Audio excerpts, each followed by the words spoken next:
नुपी मचासिगी थवाइना नुमित खुदिंग अथेंग हिंगदा पलेम ममागी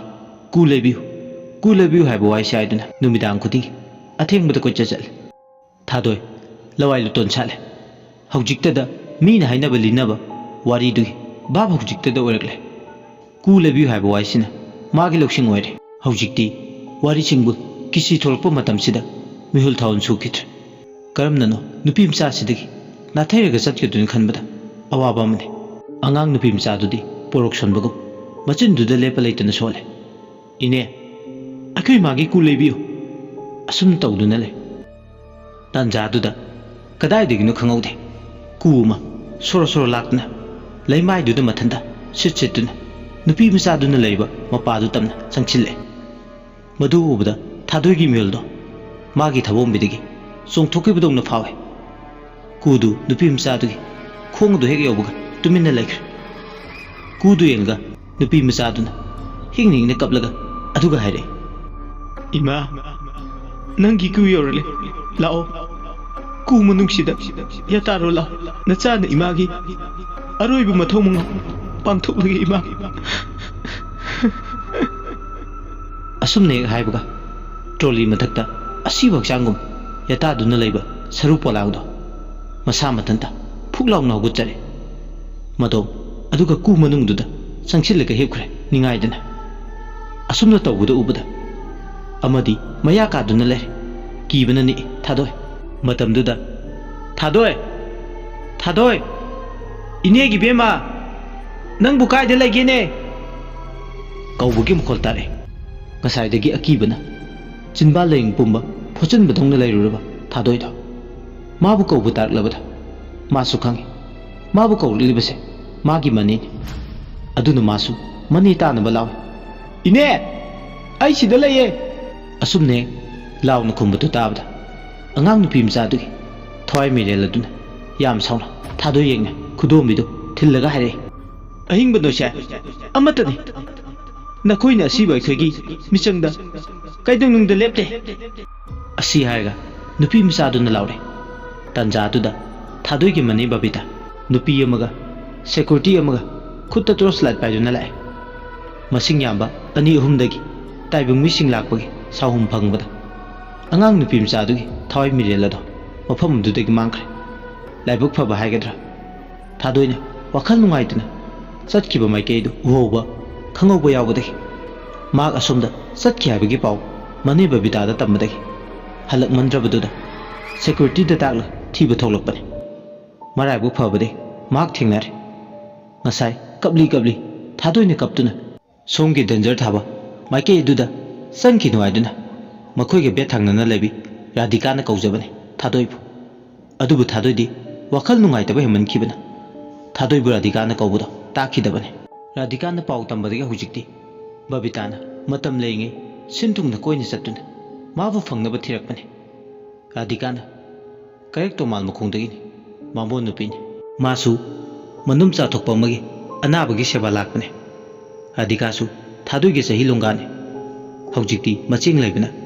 मयाम चंगदुना अकीबा थौरीदुदगी नाथोक्तुना चटपा ngamne थादोइसु असुमना अहिंग अदुगी अकीबदुसु लोइसिनख्रे मथंगी नुमिनि नुंथिलगी पुंग 3 ताबदाइदने मी लाई हाइदुना अरापदगी चाक लैनबा हाइदुना रिम्सकी गोलाई हेजिनफम कोनरदा लेबा इमोइनो होटलदा थादोय राधिका पुना चाक लैबा लाकमिने तमदुदा सलाइ nganबसु मखोइगी मेडिकल तमिनबा बिनोय पोलसन पुन्ना लाकमिने ngasiदी मखोइ इमोइनो होटलदा बोरा चागे लाकपने होटल दुदा थादोय राधिकाना चाक लैबा लाकदो उरे सलाइ nganबदो इंगंगै नान फुटपातुदा उखिबा सक्तमसिना ngasiदी होटलगी मैगालसिदा मयेकसिंगना मंगाल नायना सना अहिंबा मचु फुदोंलबा सक्तमसि उरुबदा हेना लांतकनबा हेले चिनबानददी कांगदना पुंगनिंगददी तपना सोले मानिदा नहानगी फुटपातकी लेसाबिदुनि सक्तम मसिना थमोइदा चिंचिनबदों तौरे सलाइ nganबगी मफमदा सलाइ nganबा बोरा चाखित्र हाइफेट चंगांगदु चिंगलगा ममित अनिदुना किरुप येंसिनदा सादुना लोना तुमिन मिचिगी नाचिक तिंगले बिनोय पोलसनदी बोरा चाना वारी सानरे अदुबु माकती मखोइनीना वारी सानरिबदो मदुगा थोइना चंगथे ꯆꯉꯥꯡꯗꯣ ꯑꯃꯨꯛ ꯆꯤꯡ ꯂꯣꯟꯅ ꯑꯃꯨꯛ ꯌꯦꯡꯅꯕ ꯍꯣꯠꯅꯕꯗ ꯑꯗꯨꯕꯨ ꯊꯥꯗꯣꯏꯗꯤ ꯈꯪꯗꯦ ꯁꯂꯥꯏ ꯉꯥꯟꯕꯒꯤ ꯑꯔꯣꯟꯕ ꯃꯤꯠꯌꯦꯡꯒꯤ ꯃꯔꯣꯜ ꯍꯣꯇꯦꯜ ꯐꯝꯕꯤꯗꯨꯗ ꯆꯥꯛ ꯂꯨꯄꯥ 50 ꯉꯥ ꯊꯣꯡꯕ ꯏꯔꯣꯟꯕ ꯕꯣꯔꯥ ꯂꯨꯄꯥ 200ꯒꯤ ꯇꯥꯅꯕ ꯄꯤꯌꯨ ꯍꯥꯏꯔꯝꯃꯤ ꯆꯥꯛ ꯌꯦꯟꯁꯥꯡꯗꯣ ꯄꯤꯔꯛꯄ ꯉꯥꯏꯔꯤꯉꯩ ꯔꯥꯙꯤꯀꯥꯅ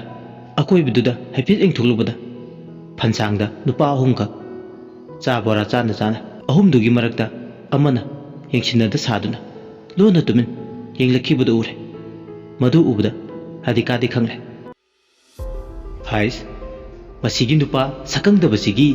ꯃꯤꯠꯌꯦꯡꯁꯤꯗ ꯀꯔꯤꯒꯨꯝꯕ ꯑꯔꯣꯟꯕ ꯋꯥꯍꯩ ꯑꯃꯗꯤ ꯌꯥꯎꯔꯤ ꯑꯗꯨꯅ ꯈꯨꯅꯤꯡꯅ ꯀꯛ ꯊꯤꯜꯂꯤ ꯇꯞꯅ ꯏꯪꯒꯤꯠꯇ ꯊꯥꯗꯣꯏ ꯈꯨꯅꯤꯡ ꯊꯤꯜꯂꯛꯄꯗꯨꯗ ꯔꯥꯙꯤꯀꯥꯗ ꯄꯩꯊꯣꯛꯑꯒ ꯁꯨꯛꯇꯣꯛꯂꯒꯥꯏ ꯑꯌꯣꯏꯃ ꯅꯥꯏꯍꯦ ꯍꯦ ꯅꯥꯕꯒ ꯂꯥꯏꯔꯤ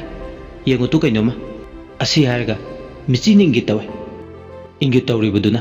ꯍꯦꯛ ꯌꯦꯡꯊꯣꯛꯂꯨꯏ ꯊꯥꯗꯣꯏꯁꯨ ꯔꯥꯙꯤꯀꯥꯒꯤ ꯃꯤꯆꯤꯒꯤ ꯏꯪꯒꯤꯠꯇꯣ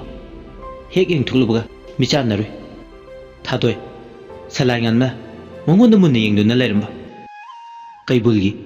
ꯏꯊꯛ ꯊꯛꯆꯕ ꯁꯉꯥꯏꯅ ꯇꯥꯏꯕꯪ ꯃꯤ ꯂꯥꯛꯄꯒꯤ ꯁꯥꯍꯨꯝ ꯐꯪꯂꯕꯗ ꯇꯊꯛ ꯇꯊꯛ ꯃꯤꯁꯅꯥ ꯑꯅꯤꯅ ꯏꯊꯛ ꯊꯛꯀꯠꯅ ꯇꯥꯏꯕꯪꯒꯤ ꯂꯥꯡꯗ ꯁꯣꯏꯗꯅ ꯊꯨꯕ ꯇꯥꯔꯦ ꯈꯟꯗꯨꯅ ꯇꯞꯄꯤꯡ ꯇꯞꯄꯤꯡ ꯑꯁꯣꯡꯕ ꯃꯔꯛꯇ ꯆꯦꯟꯁꯤꯟꯗꯨꯅ ꯂꯣꯠꯄꯗꯧꯅ ꯇꯧꯕ ꯃꯥꯜꯂꯤ ꯊꯥꯗꯣꯏꯒꯤ ꯃꯤꯠꯌꯦꯡꯗꯣ ꯃꯤꯆꯤ ꯃꯤꯅꯣ ꯃꯤꯆꯥꯟꯅꯔꯨꯔꯒ ꯂꯝꯂꯥꯟꯕ ꯃꯥꯒ ꯏꯀꯥꯏꯕꯣꯏ ꯂꯥꯛꯄꯣꯏ ꯃꯤꯆꯤꯗꯨꯁꯨ ꯈꯣꯡꯐꯝ ꯍꯟꯗꯣꯛꯈꯤ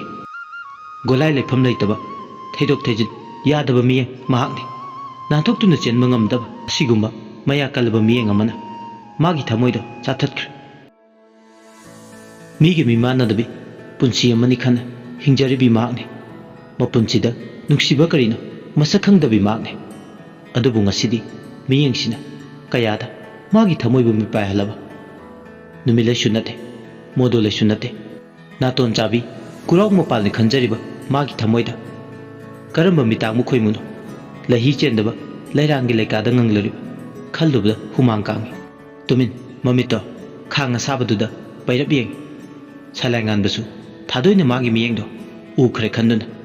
ꯃꯥꯁꯨ ꯃꯥꯒꯤ ꯃꯤꯠꯌꯦꯡꯗꯣ ꯅꯥꯊꯩꯔꯛꯏ ꯃꯃꯥꯟꯅꯕꯁꯤꯡꯒ ꯆꯥ ꯕꯣꯔꯥ ꯆꯥꯃꯤꯟꯅꯕ ꯋꯥꯔꯤ ꯁꯥꯟꯅꯕꯗꯨꯗ ꯈꯣꯏꯖꯪꯉꯤ ꯔꯥꯙꯤꯀꯥꯗꯣ ꯀꯔꯤ ꯈꯜꯂꯨꯔꯕꯅꯣ ꯈꯪꯗꯦ ꯃꯊꯟꯇ ꯐꯥꯛ ꯐꯥꯛ ꯍꯣꯇꯦꯜ ꯑꯗꯨꯗ ꯅꯣꯛꯊꯣꯔꯛꯏ ꯃꯥꯒꯤ ꯍꯧꯅꯕꯤ ꯑꯃꯗꯤ ꯂꯩ ꯅꯣꯛꯄꯨ ꯅꯣꯛꯈ꯭ꯔꯕꯗꯤ ꯃꯌꯥ ꯎꯝꯁꯤꯟꯕ ꯉꯝꯗꯦ ꯃꯥꯒꯤ ꯍꯧꯅꯕꯤ ꯃꯤ ꯂꯩꯒ ꯈꯪꯗꯕꯤꯗꯣ ꯇꯧꯔꯛꯏ ꯇꯟꯖꯥꯗꯨꯗ ꯊꯥꯗꯣꯏꯅ ꯔꯥꯙꯤꯀꯥꯒꯤ ꯃꯈꯨꯠꯇꯨꯗ ꯀꯟꯅ ꯆꯤꯛꯏ ꯑꯌꯣꯏꯃ ꯍꯤꯡꯆꯥꯕꯤꯁꯤꯗꯤ ꯑꯁꯤ ꯍꯥꯏꯔꯒ ꯀꯟꯅ ꯂꯥꯎꯏ ꯅꯣꯛꯄ ꯍꯧꯔꯛꯄꯗꯒꯤ ꯍꯣꯇꯦꯜꯗꯨꯗ ꯂꯩꯔꯝꯕ ꯃꯤꯁꯤꯡꯅꯒ ꯀꯤꯔꯨꯞ ꯀꯤꯔꯨꯞ ꯌꯦꯡꯕꯒ ꯍꯧꯖꯤꯛ ꯃꯥꯅ ꯃꯤꯌꯥꯝ ꯃꯃꯥꯡꯗꯨꯗ ꯈꯪꯂꯥꯎ ꯂꯥꯎꯔꯛꯄꯗꯨꯗ ꯃꯌꯥꯝꯒꯤ ꯃꯤꯠꯌꯦꯡꯐꯝ ꯍꯥꯏꯕꯗꯣ ꯃꯍꯥꯛ ꯑꯣꯏꯔꯦ ꯃꯤ ꯃꯌꯥꯝꯅ ꯃꯉꯣꯟꯗ ꯌꯦꯡꯂꯝꯕꯗꯨꯗ ꯂꯥꯁꯇꯗꯤ ꯏꯀꯥꯏꯕ ꯐꯥꯎꯔꯦ ꯔꯥꯙꯤꯀꯥꯗꯣ ꯀꯔꯤ ꯅꯨꯡꯒꯤ ꯅꯣꯛꯂꯨꯕ ꯍꯥꯏꯗꯨꯅ ꯈꯜꯂꯤ ꯑꯅꯤꯗꯣ ꯃꯨꯔꯨꯝ ꯃꯨꯔꯨꯝ ꯁꯣꯟꯅꯔꯦ ꯍꯣꯇꯦꯜꯗꯨꯁꯨ ꯃꯤꯅ ꯆꯤꯛꯅ ꯆꯥꯏꯅꯕ ꯉꯝꯗꯅ ꯆꯤꯟꯕ ꯃꯇꯥꯡꯅꯤ ꯑꯔꯥꯛꯄ ꯃꯈꯩꯗꯤ ꯂꯩꯁꯥꯕꯤꯅꯤꯗꯨ ꯌꯦꯡꯉꯤ ꯑꯍꯜ ꯈꯔꯅ ꯁꯣꯟꯅꯩ ꯀꯔꯤ ꯂꯩꯁꯥꯕꯤꯁꯤꯡꯅꯦꯒꯦ ꯍꯧꯖꯤꯛꯀꯥꯟꯒꯤ ꯂꯩꯁꯥꯕꯤꯁꯤꯡꯁꯦ ꯍꯥꯏꯁꯨ ꯍꯥꯏꯕꯅꯤ ꯑꯣꯟꯊꯣꯛꯅ ꯈꯠꯈ꯭ꯔꯦꯗꯀꯣ ꯆꯨꯝꯅꯒꯤ ꯈꯠꯄꯒ ꯅꯠꯇꯦ ꯃꯌꯥꯁꯦ ꯌꯥꯝ ꯍꯤꯒꯠꯂꯤ नुपा नहा खरा उरदी लोरे मुक्तोइबा अमिया काबदा राधिका थादोय अनीदो अदु काना खतपदी नते खरा अहल ओइबदुना अदुमना ngangudu tar अमुक्सु अनीदो इकाइबा फावे राधिकाना नोकनिंग लुबगी मरमना याम समननी हुद हुद लाइथोंगखिबा सलाइंगानबा मदी थादोय अनीगी मियेंग अदुदा मा सिनेमा ड्रामा निसिंगलक्तुना नोकनिंगखिबने अतै थोइनेगिबुदि नते अदुबु तंजा मिंजा खंगदबा मागी नोकलुबा मिनोका काहेनबदुना मियांगी मितदी अखतपी लमकेट लमाइबी हाइबदो ओइहौरे खंजिलुरगा मयामना माबु इंगदुना लेरमबदो अमुकसे इकाय राधिकाना नोकपदो ममानबा मखोय अहुमसु हौवे बिनोयसु मचिंदा सोनकेबने राधिकाना नोकपदो उरगा करी लेसाबिनिगे सिदे कीबु कीने खुनोक चानोकते नोकफम मिले लेतबदौना होटेल सिदबु अदुबु नोकपबु कनाना थिंबा ngamgane पीसु मंगाय चिंथरअदि चिंथरे कनानासु थिंबा ngamde पी हाइबा मिनो हाइबा अनिसे मफम मतम काइथि बिनोयसु अमुक नुंगाइरक्त्रे लेसाबिदुगी इचम चमजब मतौदुदा अहल खरना लोना चैबदो थादोइने करी चागेना खलिनो फजरिने हुजिक्ति इबानीदने मयामगी मियेंगसे राधिकाना sum nongninga ba kai ningsinglaktana ho aikhoi manaktane aiga macha ama lei ma gaiga micha naringai aina lona hawai jar do yona bhaidana lada lupa 10 gi chang 10 gi chang sembadane 10 gi chang da khabai ama tangkhai lingna hapkadabado latha amamamdane khabai ahumum hapkhibado khangning ningsing leiba adugi noine asibu wani yai he ibe manangsu ani duna sanariba wari do binoy amadi salai nganbasu hektarure nokningba phawrame adubu nokti nokthoktre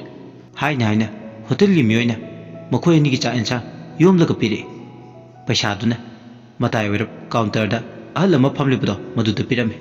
polythene amada cha enjang hapadu pairaga ani do hotel du dagi tholai hotel adu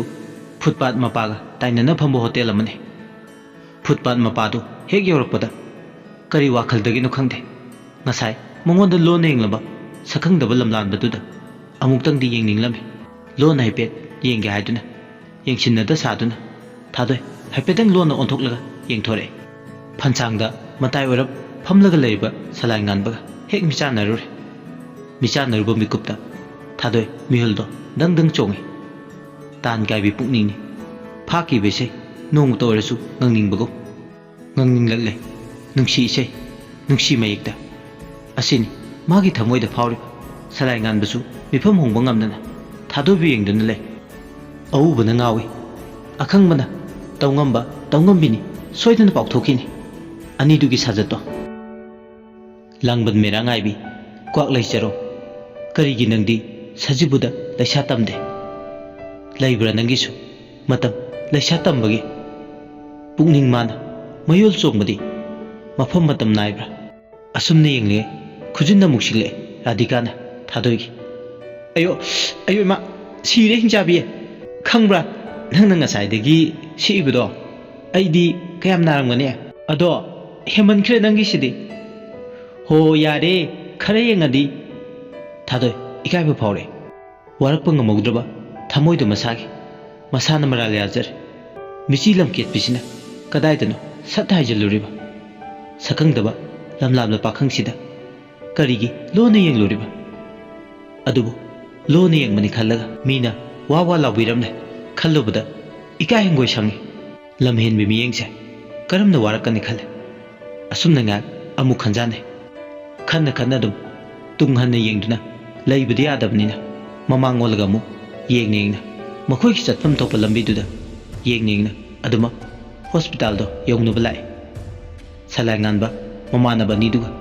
imoini hotel da adum lehore phana sangmududa phamduna hawjikti amu nungthelgi matamdu loiduna numidang waram hairakle numidang waram dagi khamba yadaba matamna numidangi pung 4 tare doctor raun mayamsu loikre thadoido numidang aduda ngasi dinai tom tadre ngarang numidang magi thokiba thodokna maram moirga radhika ka pul ani do mapalda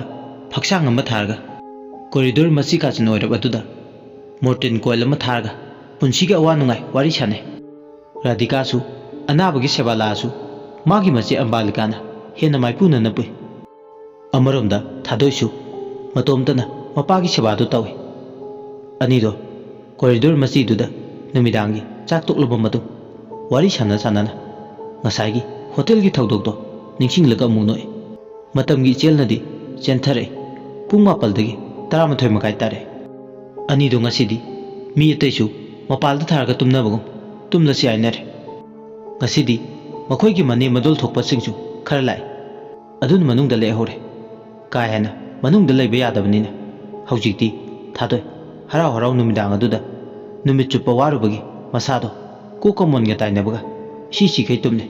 nungaina tumlakpa kandane trolley gi kangkhong ilga chatpa manba makhol tare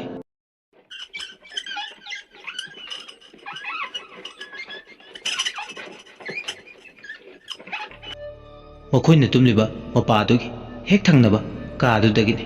tarakliba makhol atho jiri kanagomba mana wheelchair du illaga chatpa man mongsu tawre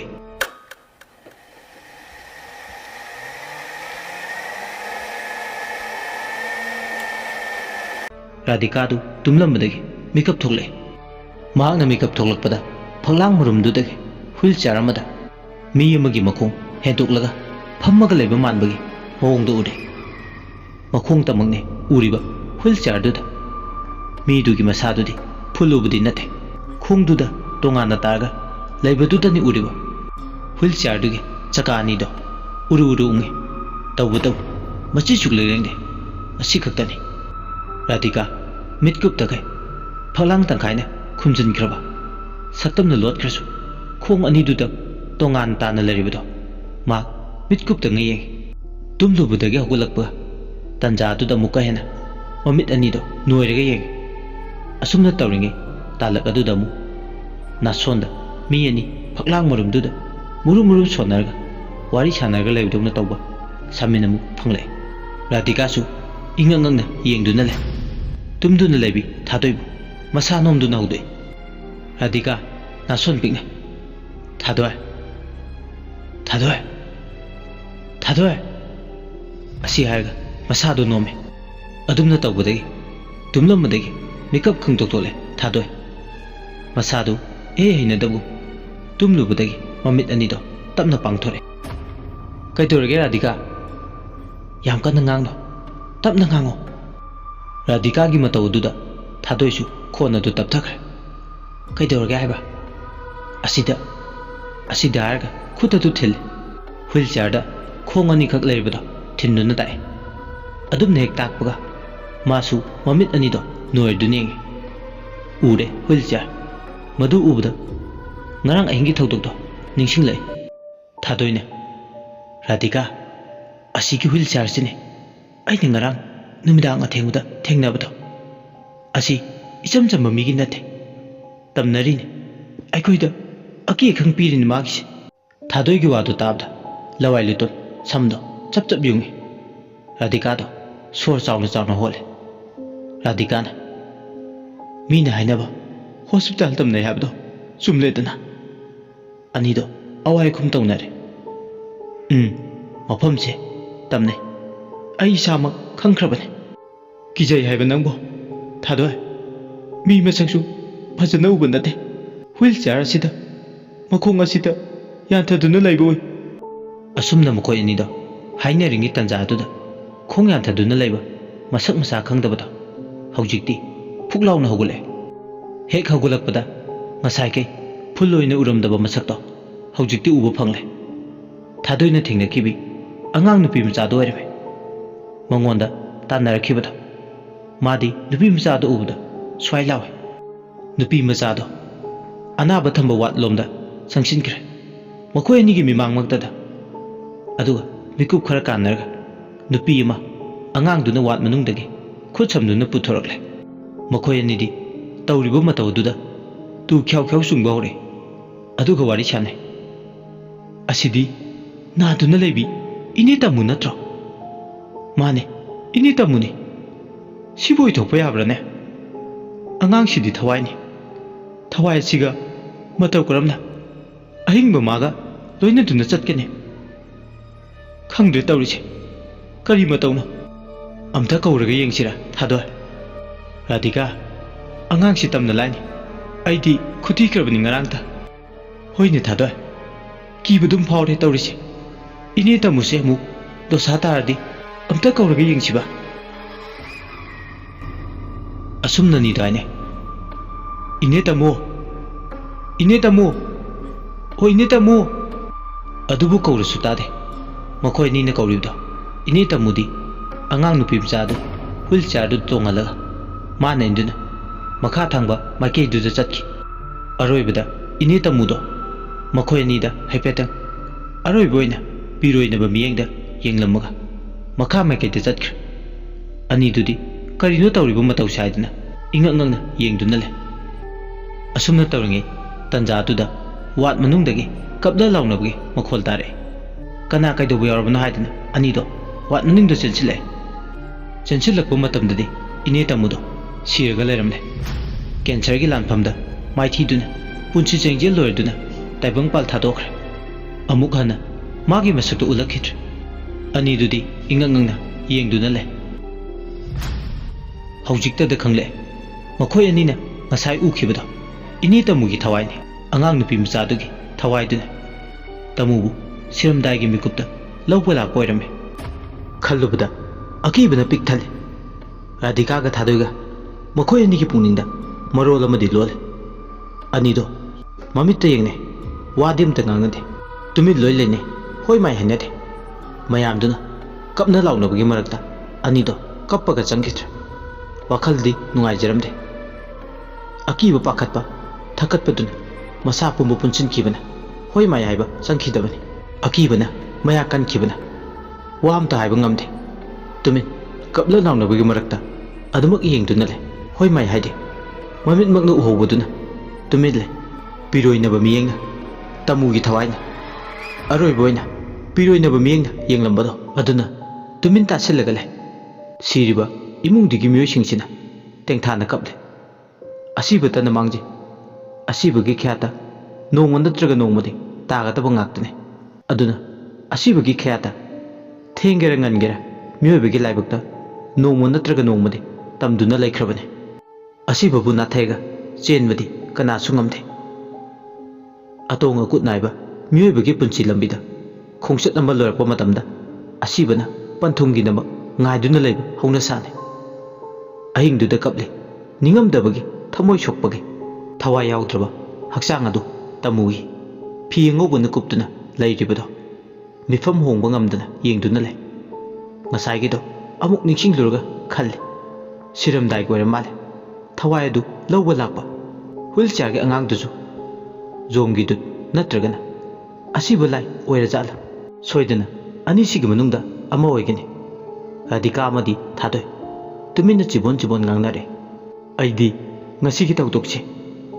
ꯄꯨꯟꯁꯤꯅ ꯂꯩꯔꯤꯈꯩ ꯁꯨꯀꯥꯎ ꯍꯦꯛ ꯀꯥꯎꯕ ꯉꯝꯂꯣꯏ ꯑꯩꯁꯨꯅꯤ ꯊꯥꯗꯣꯏ ꯁꯨꯀꯥꯎ ꯍꯦꯛ ꯀꯥꯎꯕ ꯉꯝꯂꯣꯏ ꯄꯤꯔꯣꯏꯅꯕ ꯃꯤꯠꯌꯦꯡꯅ ꯌꯦꯡꯂꯝꯕꯗꯣ ꯋꯥꯗꯤ ꯉꯥꯡꯗ ꯃꯥꯗꯤ ꯆꯠꯂꯦ ꯍꯥꯏꯗꯅ ꯑꯩꯈꯣꯏꯗ ꯂꯣꯟꯅ ꯇꯥꯛꯂꯝꯕ ꯑꯣꯏꯔꯦꯀꯣ ꯍꯣꯏ ꯑꯗꯨꯃꯥꯏꯅ ꯑꯣꯏꯔꯝꯒꯅꯤ ꯑꯗꯣ ꯑꯩꯗꯤ ꯍꯣꯁꯄꯤꯇꯥꯜꯗ ꯂꯩꯕꯁꯦ ꯇꯁꯦꯡꯅ ꯀꯤꯔꯦ ꯍꯥꯟꯅꯗꯤ ꯀꯩꯁꯨ ꯊꯣꯏꯅ ꯀꯤꯔꯝꯗꯕꯅꯤ ꯑꯁꯨꯝꯅ ꯑꯁꯤ ꯑꯅꯥ ꯃꯔꯛ ꯑꯗꯨꯗ ꯑꯅꯤꯗꯣ ꯑꯃꯨꯛꯁꯨ ꯅꯨꯡꯉꯥꯏꯇꯕ ꯐꯥꯎꯔꯝꯃꯤ ꯃꯤꯑꯣꯏꯕ ꯈꯨꯟꯅꯥꯏꯗ ꯄꯤꯔꯤꯕ ꯀꯦꯟꯁꯔꯒꯤ ꯆꯩꯊꯦꯡ ꯑꯃꯗꯤ ꯃꯁꯤꯒꯤ ꯆꯩꯅꯥꯈꯣꯜ ꯁꯤꯔꯤꯕ ꯑꯁꯤꯕꯗꯨꯁꯨ ꯂꯝ ꯂꯥꯞꯄꯦ ꯑꯍꯤꯡꯗꯨꯗ ꯁꯤꯔꯕꯅꯤꯅ ꯄꯨꯊꯕꯒꯤ ꯗꯤꯁꯆꯥꯔꯖ ꯁꯥꯔꯇꯤꯐꯤꯀꯦꯠ ꯑꯃꯁꯨ ꯃꯊꯧ ꯇꯥꯏ ꯑꯅꯥꯕꯗꯨꯕꯨ ꯂꯥꯌꯦꯡꯂꯝꯕ ꯗꯣꯛꯇꯔꯗꯨꯒꯤ ꯑꯌꯥꯕ ꯑꯃꯗꯤ ꯗꯤꯁꯆꯥꯔꯖ ꯁꯥꯔꯇꯤꯐꯤꯀꯦꯠꯇꯨ ꯃꯊꯧ ꯇꯥꯕꯅ ꯁꯤꯔꯦ ꯍꯥꯏꯗꯨꯅꯁꯨ ꯏꯃꯨꯡ ꯃꯅꯨꯡꯒꯤ ꯃꯤꯑꯣꯏꯁꯤꯡꯅ ꯄꯨꯊꯕ ꯌꯥꯗ꯭ꯔꯦ ꯂꯥꯌꯦꯡꯂꯤꯕ ꯗꯣꯛꯇꯔꯗꯨꯗꯤ ꯅꯣꯡꯉꯥꯜꯂꯒ ꯂꯥꯛꯀꯗꯕꯅꯤ ꯑꯗꯨꯅ ꯑꯍꯤꯡ ꯑꯗꯨꯗ ꯑꯁꯤꯕꯗꯣ ꯍꯣꯁꯄꯤꯇꯥꯜꯗ ꯂꯦꯟꯕ ꯇꯥꯏ ꯑꯍꯤꯡ ꯑꯃ ꯄꯟꯕ ꯇꯥꯔꯦ ꯀꯦꯃꯣꯊꯦꯔꯥꯄꯤ ꯇꯧꯔꯨꯕꯒꯤ ꯑꯅꯥꯕꯗꯨ ꯈꯪꯆꯣꯠ ꯆꯣꯟꯁꯤꯟꯈꯤꯕꯅꯤ ꯑꯗꯨꯅ ꯇꯁꯦꯡꯅ ꯈꯟꯖꯤꯜꯂꯨꯔꯒꯗꯤ ꯃꯍꯤ ꯅꯨꯡꯉꯥꯏꯇꯦ ꯑꯁꯤꯕ ꯍꯛꯆꯥꯡ ꯑꯗꯨ ꯋꯥꯠ ꯃꯅꯨꯡꯗ ꯊꯝꯕ ꯌꯥꯗꯕꯅꯤꯅ ꯇ꯭ꯔꯣꯂꯤ ꯑꯃꯗ ꯍꯥꯞꯂꯒ ꯕꯦꯔꯦꯟꯗꯥ ꯂꯩꯕꯗꯣꯝꯗ ꯄꯨꯊꯣꯔꯛꯑꯦ ꯑꯗꯨꯒ ꯑꯁꯤꯕꯗꯨꯒꯤ ꯏꯃꯨꯡ ꯃꯅꯨꯡꯒꯤ ꯃꯤꯑꯣꯏꯁꯤꯡꯅ ꯑꯁꯤꯕ ꯍꯛꯆꯥꯡ ꯑꯗꯣ ꯐꯤ ꯑꯉꯧꯕꯅ ꯀꯨꯞꯁꯤꯟꯗꯨꯅ ꯊꯝꯃꯦ ꯃꯇꯝꯁꯨ ꯑꯍꯤꯡꯒꯤ ꯄꯨꯡ 1 ꯍꯥꯏꯔꯛꯂꯦ ꯑꯍꯤꯡ ꯅꯨꯡꯉꯥꯏ ꯍꯦꯜꯂꯛꯂꯕ ꯃꯇꯝ ꯑꯗꯨꯕꯨ ꯀꯔꯤꯒꯤꯅꯣ ꯈꯪꯗꯦ ꯉꯁꯤꯒꯤ ꯑꯍꯤꯡꯁꯦ ꯑꯀꯤꯕꯅ ꯄꯤꯛ ꯊꯜꯂꯦ ꯑꯁꯤꯕ ꯁꯪꯂꯤꯕ ꯏꯃꯨꯡ ꯃꯅꯨꯡꯒꯤ ꯃꯤꯑꯣꯏꯁꯤꯡꯗꯣ ꯑꯁꯤꯕ ꯍꯛꯆꯥꯡꯗꯣ ꯁꯪꯅ ꯃꯁꯥꯁꯤꯡ ꯑꯗꯣ ꯇꯨ ꯈ꯭ꯌꯥꯎ ꯆꯨꯡꯉꯤ ꯑꯁꯤꯕ ꯍꯛꯆꯥꯡꯗꯨꯁꯨ ꯃꯃꯤꯠ ꯑꯅꯤꯗꯣ ꯄꯥꯡꯂꯒ ꯂꯩ ꯃꯤꯊꯨꯞꯇꯣ ꯈꯨꯝꯖꯤꯟꯅꯕ ꯇꯧꯔꯁꯨ ꯑꯗꯨꯃꯛ ꯃꯌꯥ ꯀꯥꯔꯒ ꯄꯥꯡꯂꯒ ꯉꯁꯥꯏꯗꯒꯤ ꯂꯩꯕꯅꯤ ꯑꯃꯔꯣꯝꯗ ꯉꯁꯤꯒꯤ ꯂꯥꯏꯕꯛ ꯊꯤꯔꯕ ꯑꯍꯤꯡꯗ ꯇꯥꯏꯕꯪꯄꯥꯜ ꯊꯥꯗꯣꯛꯇꯨꯅ ꯆꯠꯈꯤꯕꯤ ꯇꯃꯨꯅ ꯁꯤꯔꯤꯕ ꯊꯕꯥꯟꯁꯤꯁꯨ ꯇꯠꯅꯕ ꯅꯨꯃꯤꯠꯀꯤ ꯑꯍꯤꯡ ꯅꯨꯡꯉꯦ ꯑꯅꯤꯅ ꯄꯨꯟꯕ ꯅꯨꯃꯤꯠ ꯑꯃꯁꯨꯅꯤ